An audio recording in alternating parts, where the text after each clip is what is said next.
coming up on Creating North of 55. I think that remembering the history, of course, of the gallery, remembering that it was just a small group of passionate people that made it happen is very important to do. And then I think that recognizing just the type of facility that we have here is really incredible, especially for a northern community like we are.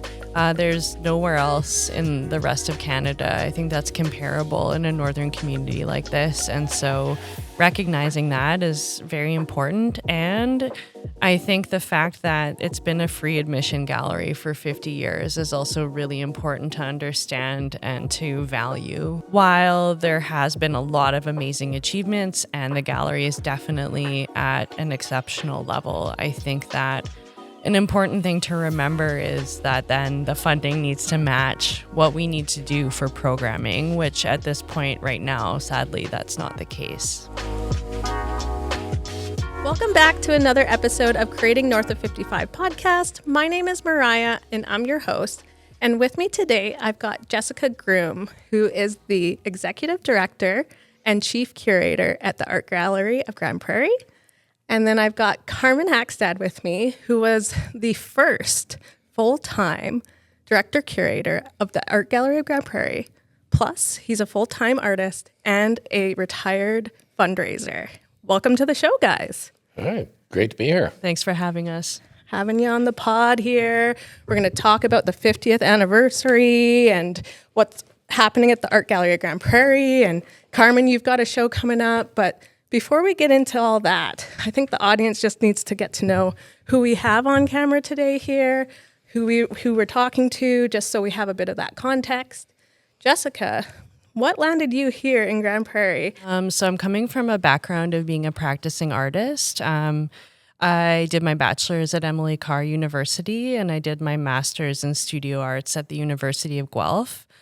And from there, I ended up in Berlin with an award called the Joseph Plaskett Award for painting.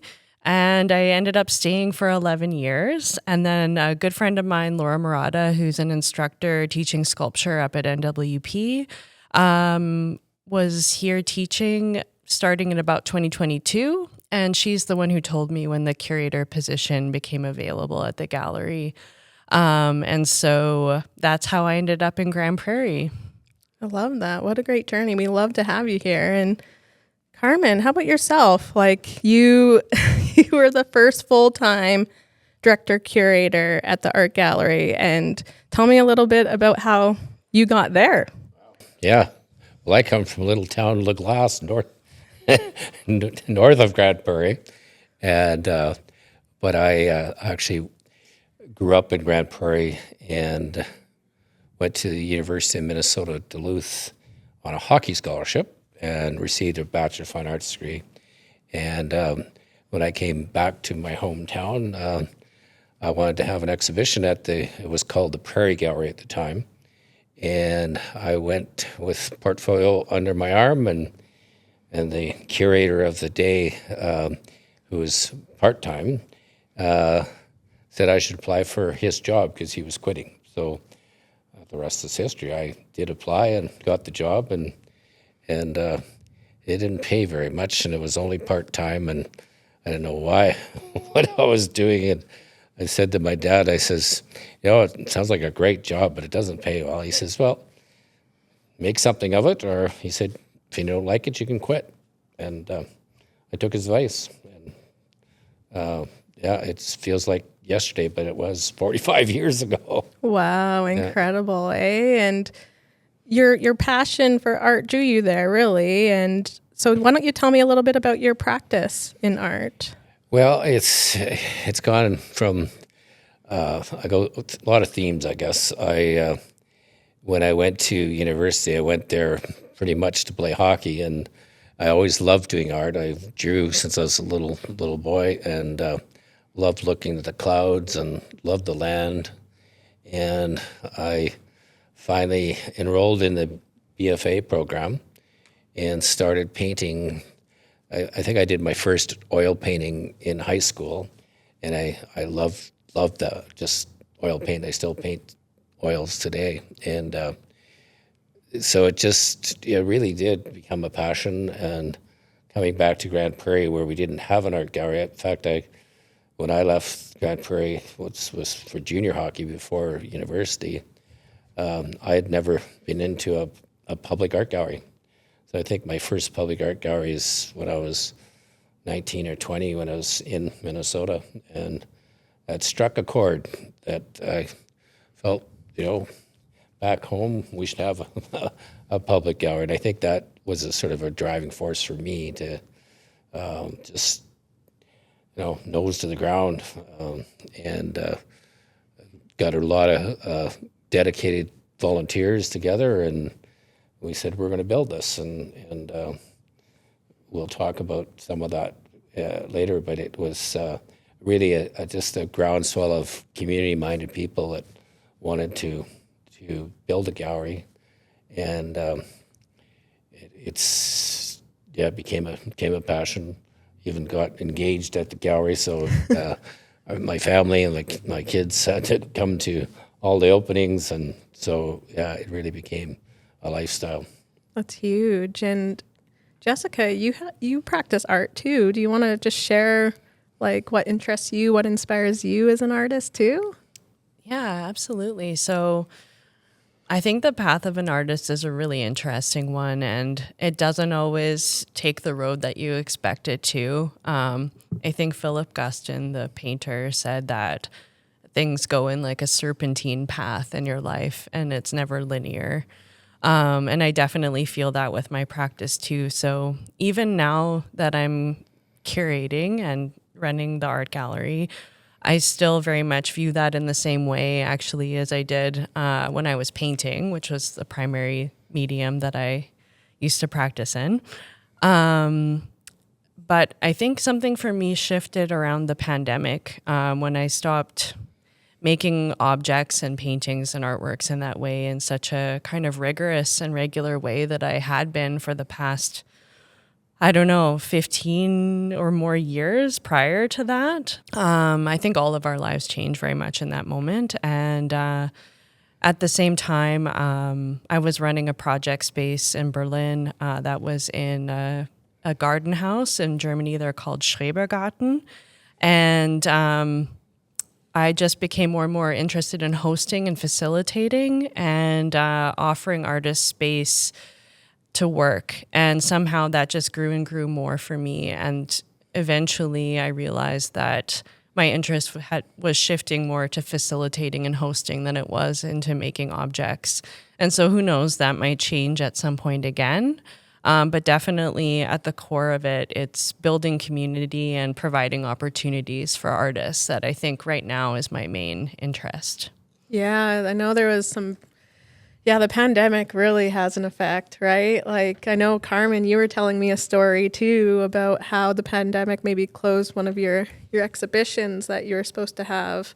Do you want to talk a little bit about that? Yes, actually, it was my Domino 6 exhibition, and it was supposed to be up for 4 months, and we did have an opening, but it had to be invited guests only, and then within weeks the actual gallery was closed down, so not everyone got to see the exhibition. But it was end of a 6 series domino exhibitions that I had over a 15-year period, and I guess the major piece in that was 6 life-size domino boxes, and I had landscapes and the domino boxes were really 3-dimensional paintings of trees, and I wanted to create the feeling of looking through the trees to the landscape.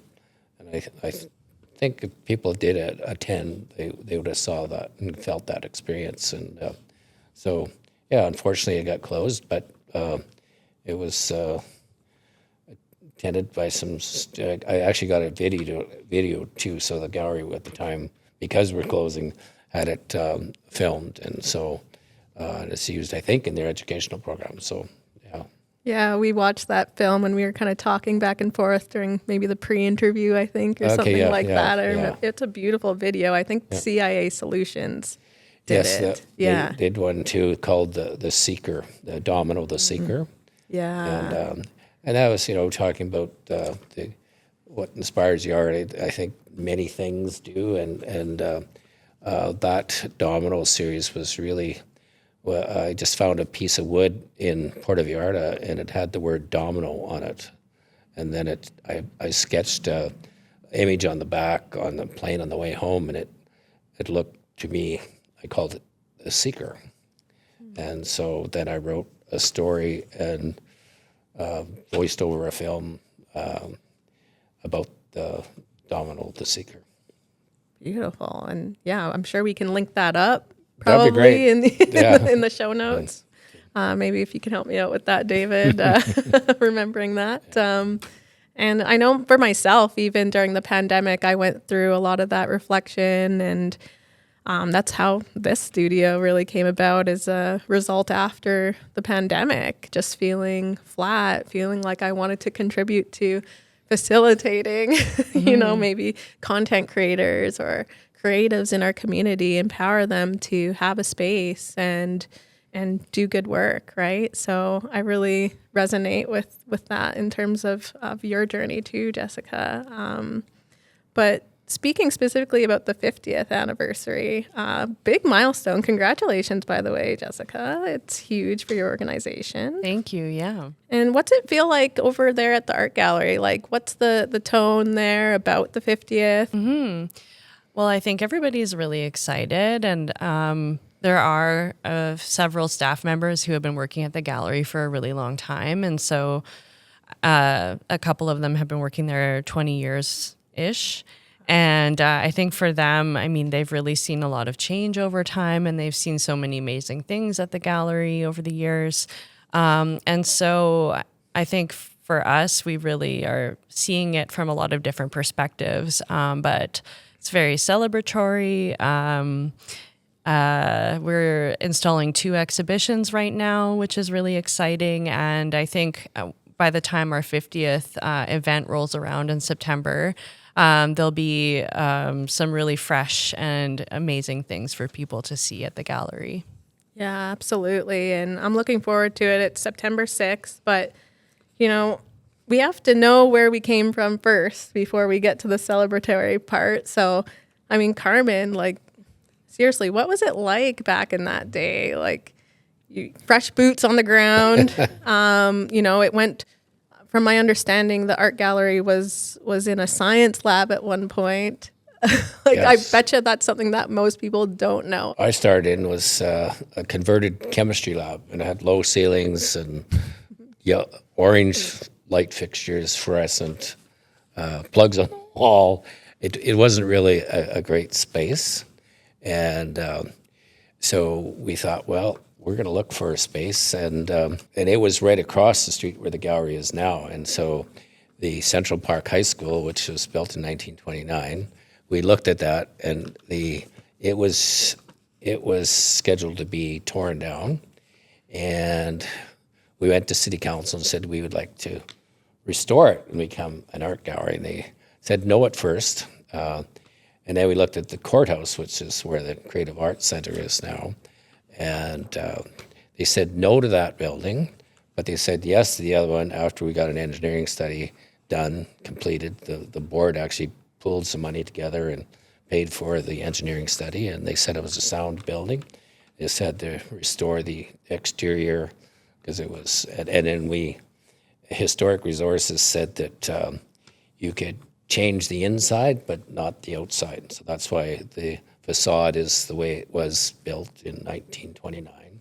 So we just got behind, or the whole community got behind building the gallery and restoring it. Of course, back then there was still people alive that went to that school, and they had an alumni association that actually donated $8,600 to the building fund. And big bucks, eh? Big bucks, and we got a $200,000 grant back from then, right? National Museums of Canada for all the humidity controls, and our province and between Alberta Culture and Historic Resources was around $200,000. And then we raised about 200. It was about $800,000 project. They said it was about 2 million full when it's at the end. So, yeah, it was. I don't know. We just put our heads down and the community. When we quoted some things from other cities and corporations, as we said to council, we weren't trying to build a gallery just for artists. It was for our community. It's for the people and to attract, professionals to our community. I mean, we were only about 22,000 people at the time. So I remember our presentation as council. It was, the IBMs of Canada, of the world, where when they go to a community, they want to see what the amenities are for their children and so on. And we were looking for doctors and nurses, as we still are, and they're going to choose a community that has those amenities. So I think that was what helped us sell the idea of having a public art gallery, because and we needed the support from the municipality, and then the college needed their building back too, but that's another story. Okay, so you took up some space there a bit? Yeah, we did the college, and then we went to Speak Hall because we finally got the approval to build the gallery. So then we needed a temporary location, and Top Realty actually helped. They donated rent-free for a year the Speak Hall, which was, I believe, the Anglican Church. I'm not sure, but it was down by 214 building, and we renovated that too, all volunteer, and we had some shows there for that year, and then we opened this gallery in '85, I believe. Was the yeah.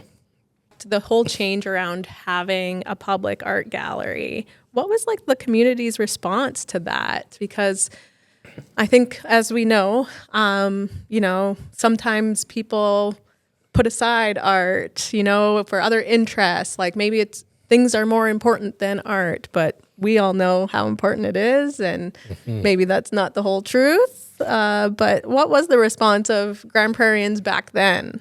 Well, that's a very interesting question, because I actually remember going to a meeting, and we were. They were also looking for another arena, and my father-in-law was on that side, and I was on the other side, promoting for an art gallery, and he was wanting another arena. One of the arguments we said, let's have another arena after we build an art gallery, because we didn't have a gallery, so it was the community really got behind it, and we got a lot of sponsors. So it just I think the timing was right. It was kind of like we're needing some catch up, and the theater was looking for a space at the time, the Grande Prairie Live Theater, and the library was. So there was a concept to build a multicultural center of the day, and but that sort of fell apart because they weren't supporting that. But so the theater they restored an old tire building, and and it is still today. And then of course the library now, it had renovated the old liquor store before where they're at now. So the concept now, I mean, it's fantastic to have the library and gallery, and the fact that the roof caved in too 25 years after we had opened it. So that did another whole restoration, and now it's probably as nice as gallery in Canada. Like it's, I've been to the National Gallery. I mean, it's beautiful and big and so on. But I'd put this one up against that. Absolutely. And, hearing some of the history there, Jessica, talking about some of the successes and how the community got behind the art gallery, what would you say rings true still today about that story, about the community support? Well, first of all, I think it's incredible, the backstory behind the gallery and how it came to be in the first place. And it just goes to show, I think, when there is a group of passionate people who care about something, what's possible. And definitely that same spirit is still here to this day. And I can guarantee that the gallery wouldn't exist in the form that it does even now without that same kind of spirit. The building, the roof collapse and like just the art gallery goes through its own evolution as it's helping artists go through their own evolution, right? And I think it's as hard as it is to see a building be under that pressure, I think it's also a beautiful story of resilience in our community. And I think it's important to keep those buildings alive in our community. Some people might think, oh, it's just a building, but like there's a reason why it's a historical building, and it's a fantastic facility for sure. And it's just such rich with history. Carmen, what's one moment that you would say from the past, that one story maybe that you want to share that is really rich with history, or it's a memorable moment for you perhaps in the art gallery's history? I guess what we called the plaster smasher. Okay, what was that? Well, it was really a public relations event to get people behind the restoring the gallery. And we invited the Minister of Culture, Mary Lemessier. We had the mayor. We had our MLA, Elmer Borsted. Lane Borsted, his son, was our chair at the time. So we really needed the support of Alberta culture, so our province and the federal government and so on. And then we invited community members, and we literally went in and smashed some plaster. we took down some walls, and then had a big barbecue outside afterwards. And like I say, it was the work crews came in. We probably can't even do it now. Probably the health regulations or whatever. Yeah, definitely not. Yeah, we couldn't do it, but that's a no. Yeah, that's a no. So yeah, it was the safety regulations, so on. But anyway, we did, and like I say, we probably made more of a mess than, but it was the idea. And back then, of course, we had a newspaper, so it was all covered. There was articles, and I donate some to the Peace Country Archives of the gallery, because my mother saved all these articles, of course, but it's a rich history now, and I'd love to see it recorded. But those were the kind of events we did back then to get, you're sort of the talk of the town, and it was always in the newspaper, and we had tons of people come out to our openings. I actually saved Man Reports, which I want to bring to you. So talked about how many people come to our events and school tours, and it was new show in town.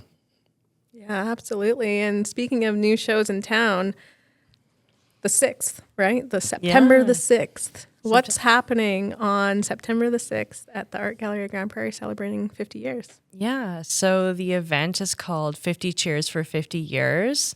And we've pivoted a bit from our traditional art auction that the gallery is very well known for in the community. But we wanted to kind of keep some of that spirit alive. So the reason why we shifted is for a number of reasons. But one of them is because we wanted to prioritize the community first and offer an event that was accessible in a number of ways. So what was most important to us is that people felt that they could come and celebrate no matter what. So on September 6th, it's a full day and a full night of celebrating. During the day, we have free programming for families. So there'll be a number of different activities to participate in. And we also have a few food trucks that'll be outside of the Montrose Cultural Centre, so people can really stay and have some nice food and drink and be comfortable. And then in the evening, we have a ticketed event, which will have food and 2 live bands. And the ticket prices are $50 and $30 for students.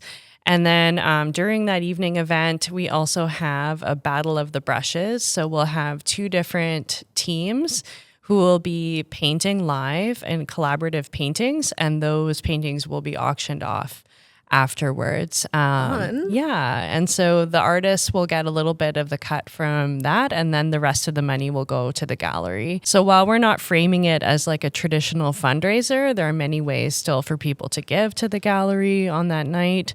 So yeah, through the Battle of the Brushes, definitely come out and bid on those paintings. But also we have a 50-50 raffle right now that's live.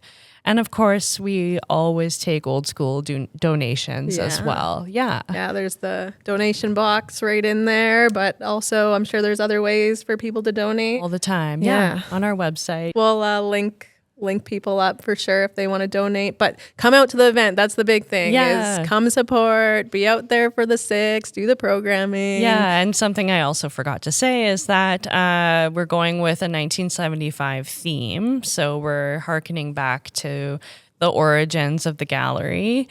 And it's suggested to kind of dress in that style, but there's no mandatory dress code. How fun. Carmen, you got some outfits from back in the day or Oh, yeah. If you ask my wife, I don't throw anything out. I'm sure I do. That's awesome. You can at least bring the clothes. There you go. I won't be able to fit in them. So interesting.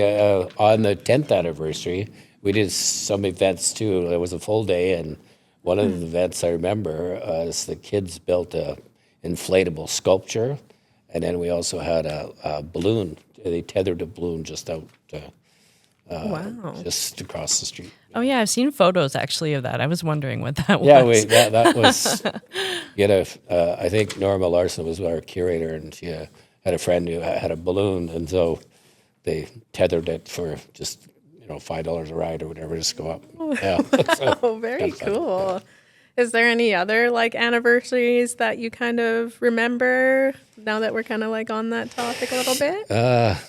Well, I mean, not the gallery, but the college was Sure. the 50th anniversary, and I was able to curate Alex Janvier exhibition for that, and so I think it's very important to celebrate anniversaries, and I'm so glad to see the gallery celebrating its 50th. It's a major milestone, and I think it's gone through such a rich history from different curators, always bring a different flavor to the programming, and but it's I think the community has really matured. We we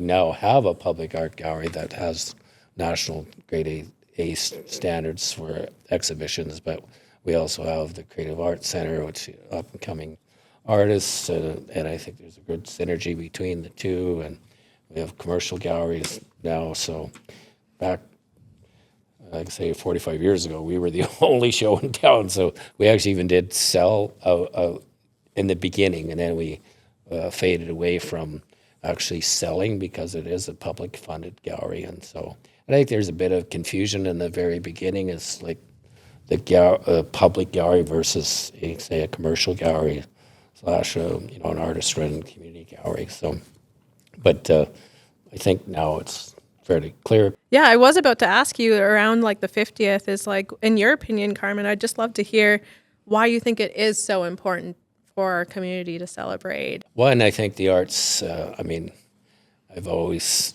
maintained this. I was, and I just read it today so I can remember it, but Art Image was our newsletter. I quoted George Bernard Shaw, and it said, without art, the crudeness of reality would be unbearable.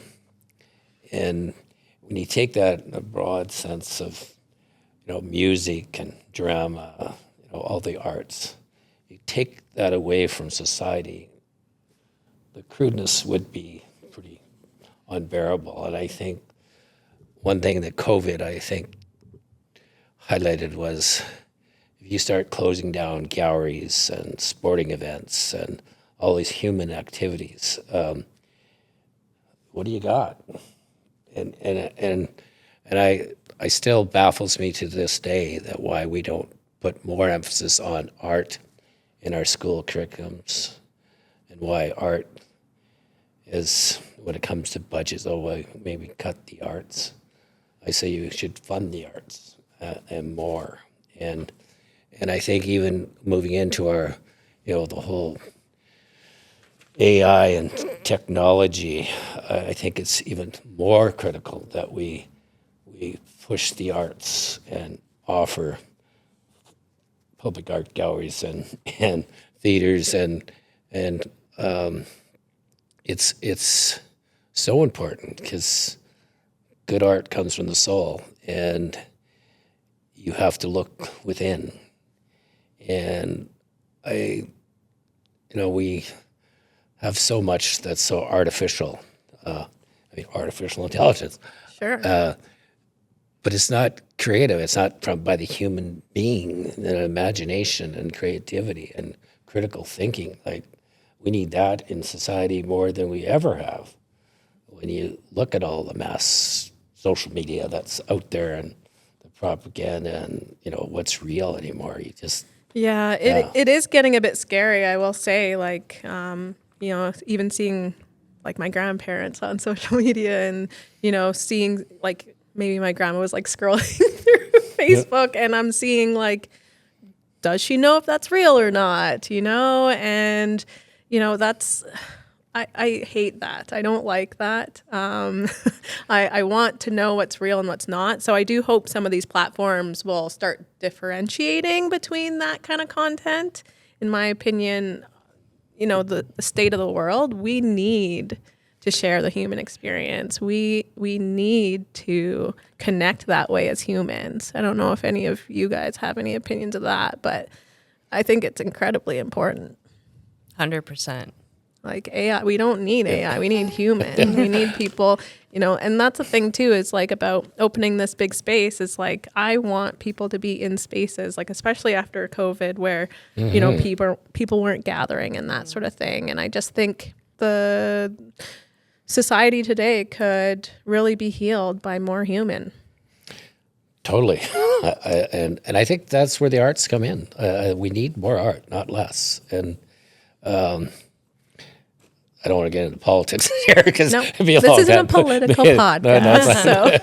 But I think the arts, have to be at the top of the agenda because that's how we express ourselves. And it's not that everyone has to be an artist, but everyone can be an appreciator of art.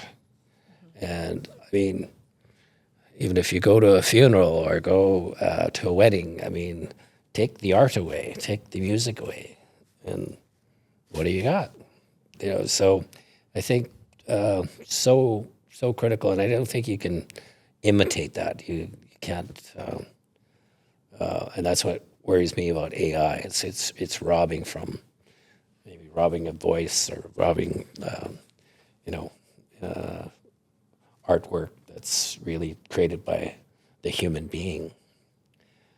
AI-generated images leave me really cold.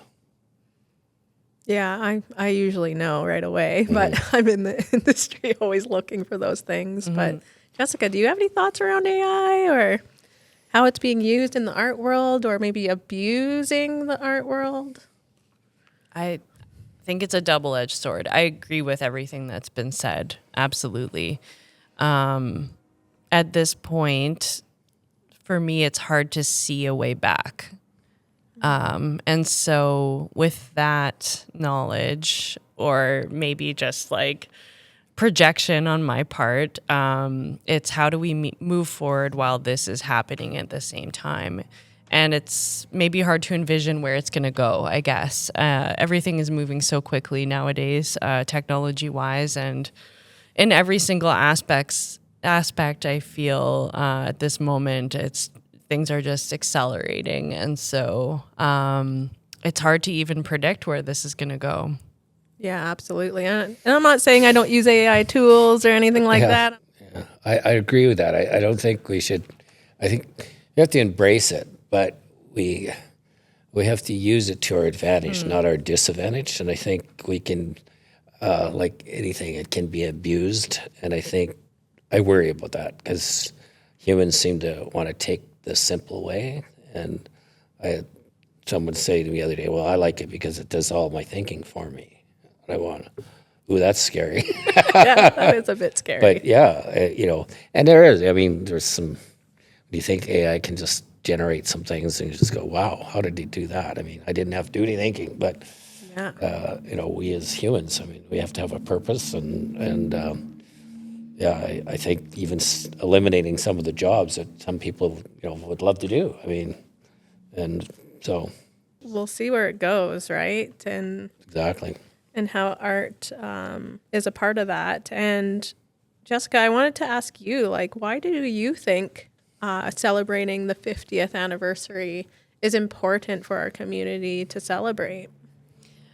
Well, I think that remembering the history, of course, of the gallery, remembering that it was just a small group of passionate people that made it happen is very important to do. And then I think that recognizing, as we've kind of chatted about a little bit already, but just the type of facility that we have here is really incredible, especially for a northern community like we are. There's nowhere else in the rest of Canada, I think, that's comparable in a northern community like this. And so recognizing that is very important. And I think the fact that it's been a free admission gallery for 50 years is also really important to understand and to value, because if you go to any large city, any other large gallery, you're going to be paying at least $20 to get in. And so I think that understanding the value of art that's accessible at our fingertips at any time for anybody is a really important thing to emphasize.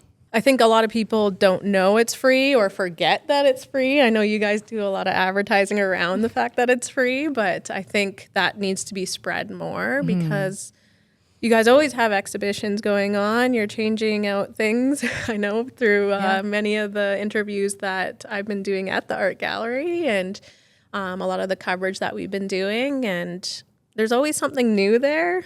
And I think it's cool that you guys also highlight local artists, because I think, back in the day, Carmen, the goal was the world-class gallery, and I would think that that's achieved now, right? Yeah, yes, and I think that also another thing that happened through COVID was the cost of things became a lot more across, as everybody understands, and that's no different in our industry. So back in the day, there used to be, for example, government-run climate-controlled shipping that was very inexpensive for galleries. Oh. And now there's just a couple of privatized companies that do shipping for art galleries, and only one will really come this far north, and it's not really that reliable. And so the cost of shipping has increased quite a bit, where even 6 years ago, the power of a dollar would have got a long way further. And so while there has been a lot of amazing achievements and the gallery is definitely at an exceptional level, I think that an important thing to remember is that then the funding needs to match what we need to do for programming, which at this point right now, sadly, that's not the case. Okay, so is there anything that we can do to help that? What do people know to support that? Yeah, so I think one thing that would be great for people in the community to know is that we have a beautiful facility, and we do program at a very high level, which is excellent. But it is fully out of resourcefulness that's possible. And so I think that a disconnect for a lot of people is that they think that the gallery is kind of very fancy, and that goes with thinking about wealth. And I think that art and wealth, or inaccessibility, go kind of hand in hand, unfortunately. And it's, even though it's free and even though we do offer a lot to the community, there's still this kind of disconnect. And so what I would like the community to know is that We definitely are looking for funding across the board. And of course, most of our funding does come from the city of Grande Prairie, but we also get provincial funding, funding from the county and from Greenview. And then the rest of it is kind of cobbled together through private sponsorships and a little bit of fundraising. And that is really hard to maintain. And so, just for people to know that we definitely are in need. Yeah, absolutely. So keep the gallery free. Like, please fund if you can. Fund the gallery. If you can donate, you're a single person. Visit the gallery, share with your friends, bring a friend. Like, it's so accessible. I could go there for a lunch break. That could be a business meeting. I could walk through the gallery and talk with people, like find ways to go there, find excuses to go there, I would say, and enjoy the wonderful art and share the art with other people. I think that's also a good thing that people could maybe do. I think that's so important, and people be aware of it. And it's not a frightening place. It's I know even my wife and I had a unique gallery downtown, and we had sort of pottery and giftware in the front, and in the back was more of the gallery. And it was, but people seemed to they didn't just like go, gee, can I go in there? I might break something or whatever. I don't know. But we warmed it up. We actually put a fish tank in the back, so and kids would run back there, and there you go. Art should not be a scary thing. It's I think the space is you want to display it, very nicely, and have space for between, I call it you're resting your eyes and then be able to look at a piece, and I think professionally installed exhibition is, it's great to go into, and shouldn't be scared to go in.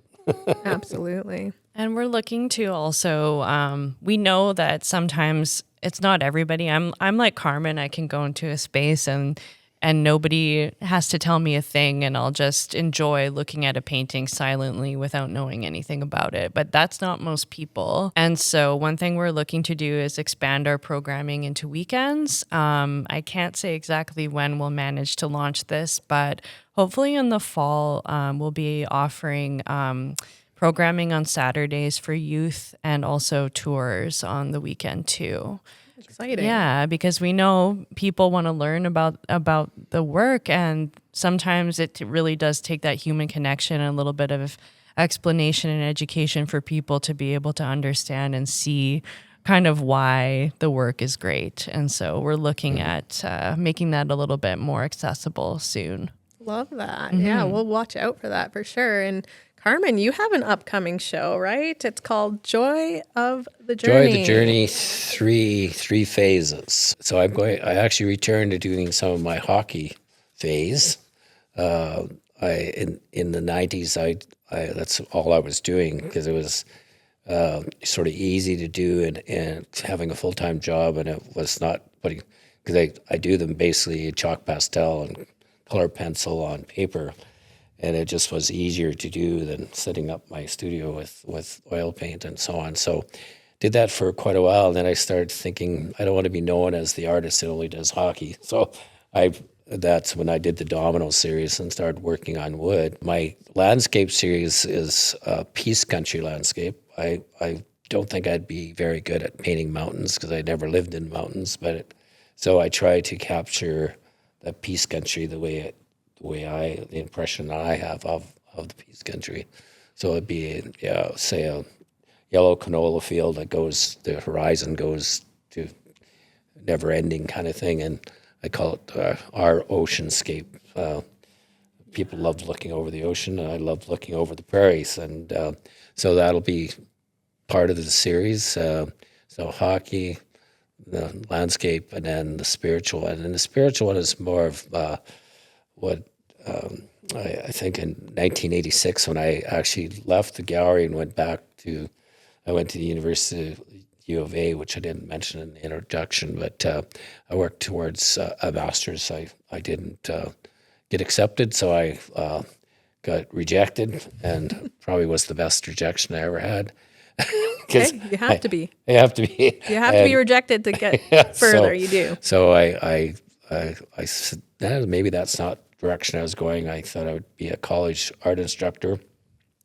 When I came back to Grande Prairie, and I was painting what I call my spiritual series, but they were really internal works that I have a hard time explaining what they look like. You'll have to come to the show, I guess, and see them. Don't worry, I'll be there. I'll be there. But I wrote some poetry going with it. Like the one that I can remember is, and it's the painting looks like a crucifixion, but it's in a triangle, and I call it, the poem is, the painting is called Live in Thy Balance, and the poem goes like this: live life in thy balance, mind, body, and soul. Living in harmony, we humans will achieve our goals. And I wrote that in 1986, and it's sort of my philosophy. If we stay in balance, we have harmony.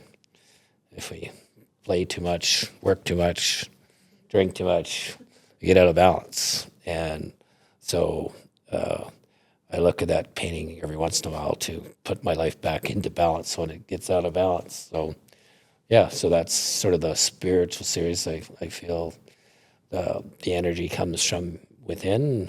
I mean, artists have to observe, and I always say to artists, paint what you love. And, don't paint for the market. Like, as long as you paint what you want to paint, then it's not about selling, although, artists like to sell their work. But to me, when my art sells, it's a bonus. But I paint what I love to paint. Where can people find this exhibition, and how long will it be up for, and all those good things? Well, actually, I wasn't going to have an exhibition for like a couple of years out, and then but Beaverlodge Art Gallery. I think it's Beaverlodge Cultural Society, but I call it the Beaverlodge Gallery. They had a cancellation and asked if I would be interested, because I had kind of penciled it in 2 years out, and I said sure. So some of the works will be new. I've got a couple sort of to help tell the story that are kind of retrospective. So because I painted a mural out there last year, and so part of the show will be explaining the mural, because it's filled with metaphors and symbolism. And so my plan was to have a book done, but that isn't going to happen by August. You didn't have that much time. Didn't have that time, so you got in there. But I am still working on the book, and the exhibition is going to kind of tell the story and tie into some things, maybe into this podcast, but so that you can read, and then you can actually go to actually right now, if you Google my name, you can see the different videos that have been done on my art. And so if anyone's interested, they can do that. So I want to sort of tie that into the book. I want to be able to read, but also to, if you're tired reading it, and see it visually. Yeah, absolutely. Well, that's huge. So the opening is August 31st, August right? 31st, that's a Sunday, yes. Yep. And it's Come up out for, to Beaverlodge. Yeah, and it's during the up during the cultural days, and I'm sure you guys have lots going on here. And Beaverlodge has always been really close to my heart. My family's farm was in La Glace, and my dad played hockey in Hythe, and then Beaverlodge, when I played senior hockey here, we played against Beaverlodge.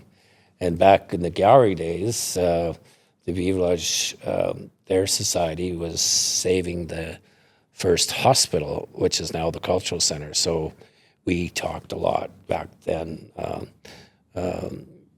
The people that were restoring that, because we had similar connections with Alberta culture. Yeah, so Similar interests, Yeah. different buildings, right? different buildings. So, Yeah. yeah. Absolutely. And so how long is the exhibition up there for? I think it's up for actually till about the 27th of September. It's up for most of September. So So go Yeah. check that out, guys, out in Beaverlodge. yes, Go to the opening if you can on the 31st of August. But yes, there's going to be goodies. awesome. I love it. Yeah. Love that space. And, shifting a little bit more to like just doing art in general in this region and artists, like you guys both talk to many artists. I know that for a fact. And what is it that makes it different practicing art in a more medium-sized rural place like Grande Prairie compared to maybe the path of going to a big city center? Well, having lived it, I can say that, of course, there's a lot of value in going to larger cities in terms of seeing just the sheer volume of art and creativity that you encounter on a daily basis. And of course, also for community in that way. So that's one thing that was an advantage, I think, maybe 50 years ago, if we just use that as a frame of reference. And of course is still valuable now, but I think something that is different and a reason why I think that Grande Prairie is a great place for artists to stay is because there is a really vibrant community here and it's growing all the time. And I think that the face of what it means to be an artist here is also changing and evolving. So it's actually a really exciting moment to make artwork here. Of course, I hope and I'm trying for the gallery to be very much involved in artists' lives and in terms of that community building and exchange, and also for bringing in exhibitions that are interesting for artists to learn and to grow. I also think that just the truth of it is that cities are becoming so unlivable. Just due to the cost of living, it's very easy to get pushed out and not be able to have the time or the space to work. It's happening all across Canada right now that artists are not able to afford to live and work in major centers. And so I think that makes it a really interesting time for cities like Grande Prairie to be very attractive for those artists to maybe come to. So to me, those are some kind of key factors going on at this moment that make it a really interesting time and very exciting too. Absolutely. Yeah, I think there's like a misconception that you can't have a creative career path in a more rural place. Totally. But and it's bogus. It's totally bogus. And, we were talking about the negative aspects. I mean, this isn't really going back to AI, but in terms of like social media and connectivity, we can all jump on a Zoom call. We can all view artist talks that are happening in other major centers online, oftentimes for free, or watch YouTube videos, Instagram. There's just so many ways to stay connected and to feel a part of something now, which would have been very different 50 years ago. So those things can definitely work to your advantage too, if you want to kind of stay connected but live in a smaller community. Yeah, I know myself as an indie filmmaker, the pandemic really gave me access, to be honest, because you did have to go to Edmonton to be in the circles and stuff like that. But through the pandemic, they started opening up things where I could be included online and stuff like that. So it really opened the door for me to connect with other people and get on some new projects that I probably would never get on before. And now there's even a growing community here of indie filmmakers, which is awesome to see, and just hope that continues to grow, right? Yeah. So what about you, Carmen? Well, you speak 50 years, and I'm so much older than you guys. I watched it for 45 years in a community grow, and it is quite amazing to see, because 45 years ago, I could count maybe on two hands the amount of artists that were kind of named artists, the Thea McNaught and the Evie McBryans and the Bob Guests, and and then the younger guys like Peter von Tiesenhausen and Jim Stokes, and but there was it seemed over the years, and I have to mention Grande Prairie Regional College, and it really, I think, as the gallery kind of grew together in a sense, in the fine art program, and brought in art instructors, which with credentials that, and that really has helped grow the community. I think there's a lot of fine arts students now that independent study, and I was fortunate to be on the Alberta Art Foundation, and for 6 years, and I got to travel the province, and as a junior college or 2-year college here, we had some student work that was as good as any others in the larger cities in Calgary, Edmonton, and so on. So I think it's an advantage versus a disadvantage being in a smaller community, and you get noticed for one. Like city of New York, there's a lot of people. And, there were some studies back in the 90s that say that about 6% of your population would be looking for fine art, like if you're buying and so on, and which is not a lot from in a smaller community. But I think that is growing now, and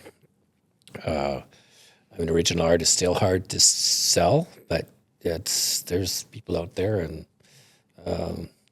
I'm hoping the younger generation will keep, believing in that original art and how it's. I don't know. There's a life to original art. When I go into a home and see people that have original art hanging in their homes, it's just such a rich feeling versus something that's AI generated or whatever. That's just decoration that matches the couch versus something that someone has actually bought because they just loved it.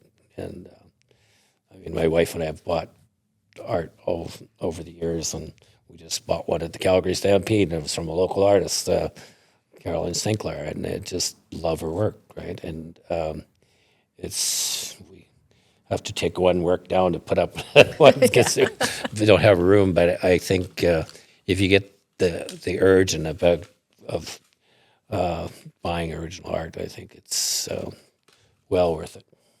Do you have any advice for any emerging, and this question's for both Carmen and Jessica, do you have any advice for emerging artists or artists out there right now from like your wisdom and experience? For me, going to university, there's definitely kind of a model that was used to tell us students how to be artists. And I really, truly hope and I think that this is changing to be less rigid. But what I was told when I was going to university was, okay, this is how you be an artist. And if you don't do this exact thing, then you're not an artist. And for me, what I was told is you have to have a studio and you have to make kind of art that's serious in some way. Don't ask me to define that, but that's more or less kind of the model that I was told. And it took me a long time to unlearn that. I think I'm still unlearning it, and probably that hangover will last for me for the rest of my life. But anytime I get a chance to talk to young people or art students about their work, I try to tell them that any kind of space is enough and that you can do a lot with very little, and any kind of time is enough too. I was teaching at the college a painting class last year, and a big difference I noticed was that the students, pretty much all of them, had full-time jobs at the same time. And when I was going to art school, we had part-time jobs on the weekend, maybe 8 to 10 hours a week, and now they're all working like full-time. And so I think that it's about time and resources and doing what you can with what you have, and that is enough. It can be enough. And of course, community, that's something that we keep mentioning, but connecting with other like-minded people and really having the chance to talk about your ideas and to be there for each other, I think is really important.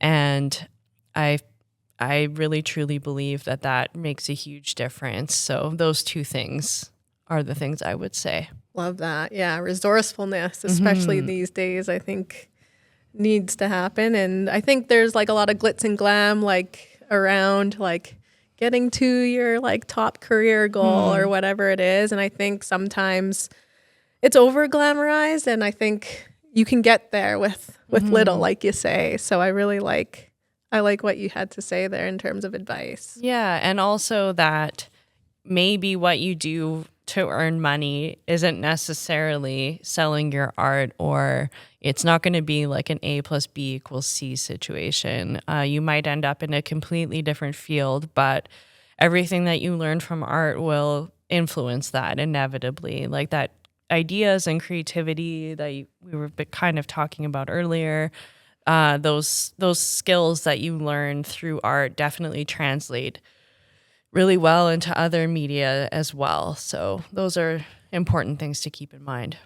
Absolutely. And how about you, Carmen? Well, a lot of things race through my mind, and one of the things I remember at university, at an art instructor said, "Don't know what you'll do with your degree, but even if you sell shoes, an art degree will help you, basically." And I agree with you, Jess, that it may not be your way how you make the living, but you do you make a life with if you're following your heart, if that spirit's in you to create art, you just have to keep creating art. Some people have asked me, "Why do you paint?" And I says, "'Cause I cannot. I have to. It comes."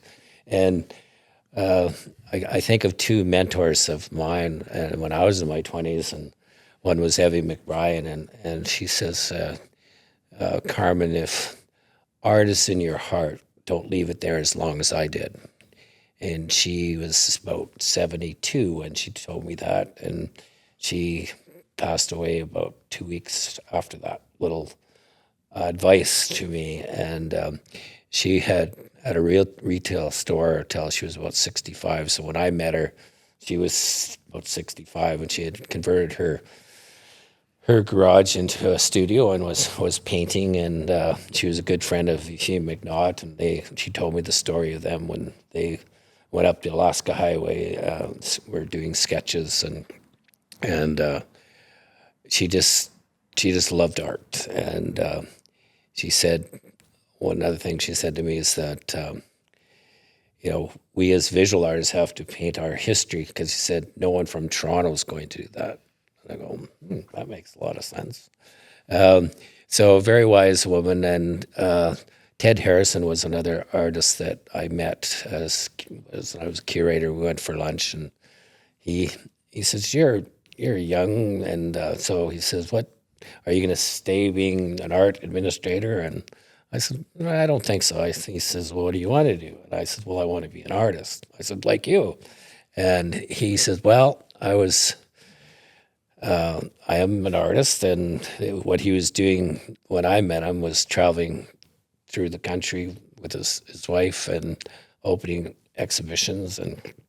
But he said, "I didn't do this my whole life." He said, "I was an art teacher till I was 55. So he said, I made my living as a teacher, but now he's making his living as an artist." So that sort of resonated with me in a sense that maybe I didn't have to be a full-time artist. And of course, I was in public administration for 45 years and did my art on the side. And my goal was to do art full-time when I retired, and that's what I've been doing for the last 5 years. But so I don't know if that's good advice or not, but I think I think still to this day it's a tough road to be a studio artist and make a living at it. I mean, you can commercialize your art by doing reproductions and to do that real.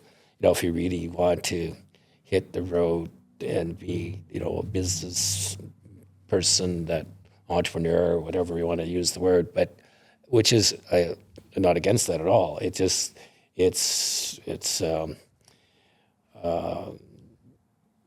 not, I don't want to say a hard road. It's just that's a road you take. That's you can make it an art too. It's yeah, so it's where your spirit takes you, I think.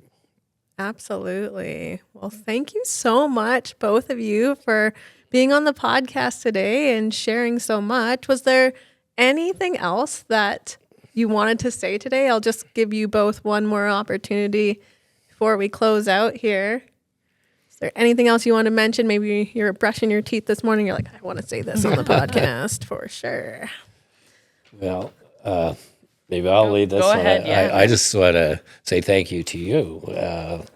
I think what you're doing here, and we're sitting in your beautiful space, that takes courage. Thank you. I appreciate that, Carmen. And for you to promote us as artists and the gallery, I think is very commendable. And so I want to thank you. And I also, and I'd just like to thank my family too, and the community. I just I've really enjoyed my art endeavors, and it just you couldn't do it without the support. Like, my wife's always been very supportive of my art, and kind of take over the garage and basement, and with my art, and so.